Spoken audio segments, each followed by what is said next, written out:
sabihin ng mga media, kaya lang kayo nandyan, bayaran kayo eh. Hoy, media-medyahan, walang bayaran dito. Mahal namin ang pamilya Duterte. Bakit? Ayaw namin ang adik, kaya mahal namin si Duterte. Duterte, maganda siya magpatakbo ng lugar at ng ating bansa. Noong panahon ni Duterte, napakaganda pumunta ng ibang bansa, ipagyabang na isa kang Pilipino. Pero ngayon, nakakahiya na maging isang Pilipino sapagkat meron tayong Pangulong Bangag. Noong panahon ni Duterte, yang Manila Bay, puno ng basura. Dumating si Duterte, yang Manila Bay, parang sa ibang bansa na beach. Daming namamasyal. Ngayon pumalit si Bangag, parang siya na naman ulit. Panahon ni Duterte, ang mga adik nagsitaguan.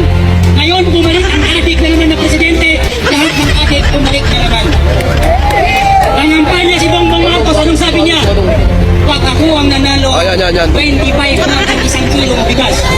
Naupo ang Bangag, ang bigas ngayon 60, ang shabu bumaba. Ang pangako niya, bigas ang bababa. Ngayon siya ang naupo, mumahal ang bigas, bumaba ang shabu. Grabe naman yan. Ngayon, tignan nyo naman ang mga binoto nating Senado na mga alagad ni Presidente Marcos Bangag Jr. Kung makaimbestiga sila kay Sara Duterte, nung humihingi si Sara Duterte ng pondo, abay si Ira Hontiveros, yung si Risa Hontiveros, kung makaimbestiga, akala mo naman anghel. Eh ikaw ang tanungin namin ng Risa Hontiveros, yung kinurakot mo, yung ninakaw mo, na 90 billion sa PhilHealth, saan mo pinunta? Tapos kung makaimbestiga ka, akala mo malinis ka, isa kang crocodile na malaki. Tapos yung si Tambaluslos naman, Martin Romualdez na parang elepante. Yung laki ng tiyan mo, awasan mo bago ka mag-presidente.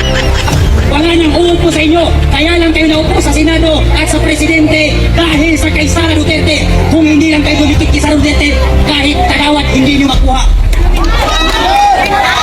Oh, wala kayong makukuha, wala kayong utang na loob.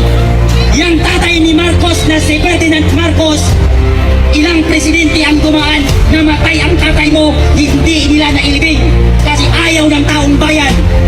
Dumating si Duterte sa pagkapangulo, ipinalibing ang tatay mong Bangag ka.